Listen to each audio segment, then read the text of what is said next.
Hey everyone, welcome to another episode of the DeFi Podcast. Today we have Brice from Monolith, who's their head of community. Brice, can you briefly explain what crypto debit cards are and why they're useful? Of course. So hi, Kevin, and thanks for having me around. So one thing that is very critical with crypto debit cards is essentially if you look at how many merchants are accepting cryptos worldwide right now, you have a figure in the 100,000. So, you go around London, I go around Paris, Los Angeles, whatever city, you try to buy a coffee with Bitcoin or Ethereum or whatever cryptocurrency. Well, good luck. You're going to have to look specifically online, coffee accepting Bitcoin and so on. So essentially my whole point being, you cannot spend your crypto as freely and as easily as you need to right now. And if we want crypto to be a currency, we need to be able to purchase things with this currency. And so I think the debit cards, the crypto debit cards are solving this issue of how do you make your cryptocurrency usable in the world right now? Like today, at millions of merchants worldwide, and not 10 years from now once mainstream adoption happened. Of course. No, that's a good overview. And I guess, how does Monolith work underneath the hood to integrate with traditional point of sale systems? Because you're kind of creating, you've got this new form of payment and new system, and you're bridging it with the traditional mainstream. Yeah. So with Monolith, we had the goal of a project is to solve two main issues. Is essentially the first one being making crypto usable, spendable through the card. Yep. But then it comes with another one is securing the crypto you're going to use with this card.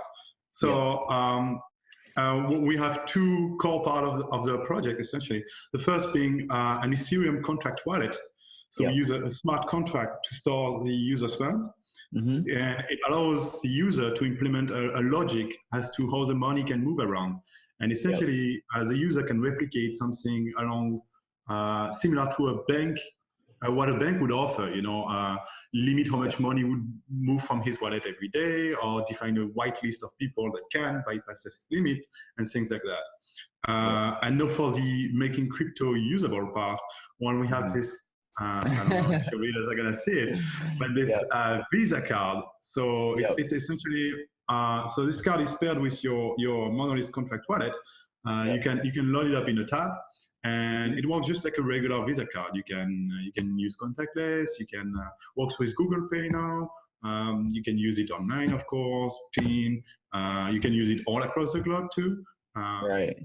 So, I'm going to DEF CON really soon. and this is going to be my main way of spending, I guess. Nice, that's really cool. That's really, really cool. And I guess, what are some other approaches to crypto debit cards you've seen in the industry, and why is Monolith choosing the path that they've chosen? So, it's quite a crowded space. I would say there are about, 20, 30 card providers overall, and kind of new one popping out every day. But I think the key part here is there is only one that is a non-custodial wallet tied to a Visa card, and that's Monolith. And I think that's really critical because essentially it's down to the point of who you're willing to trust with your money.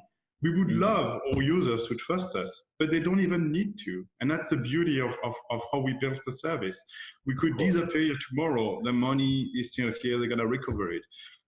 Someone could try to attack us. They won't have access to the user's money because the user's money never left the phone, never left their wallet.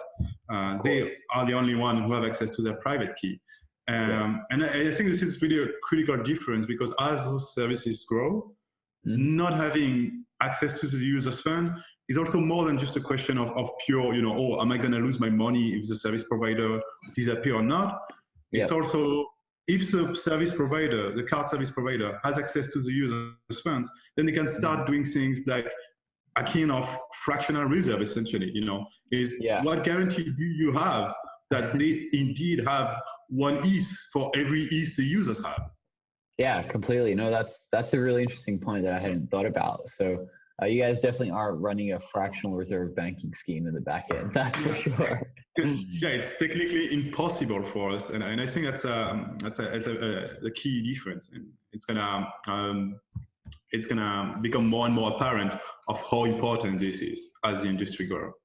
Sure. Do you know of any other, or most of the other approaches running fractional reserve banking schemes, or without naming any names, without naming. So I don't want to get into this. I'm just saying it's a possibility as soon as there is custodies of users' funds versus it's technically impossible with a non-custodial wallet. Sure. And I guess when can people around the world use what you have, and what's next on your roadmap? So it's been already live since April when we started our alpha. So essentially anybody living in Europe can order a card right now. They just, they go, if they have an iPhone, they go on the Apple Store, search for the Monolith wallet. If they are Android, we're running the beta of the app right now. So they can reach out to us and we can figure out something to help them out. And then they will be able to order the cards through the app. Of course, there is a KYC because you know it's a fiat gateway, crypto to fiat gateway. But yeah, it takes about 10 days from you deploying your own wallet, going through the KYC, ordering the card, and then getting the card and being able to do your first spending.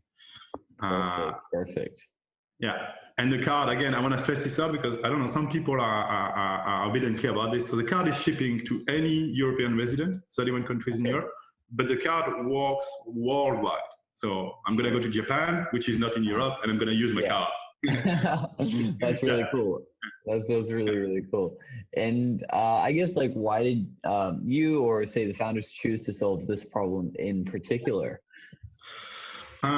So I think the gist here is essentially with a crypto debit card, you go from 100,000 merchants worldwide accepting crypto to 45, 50 million.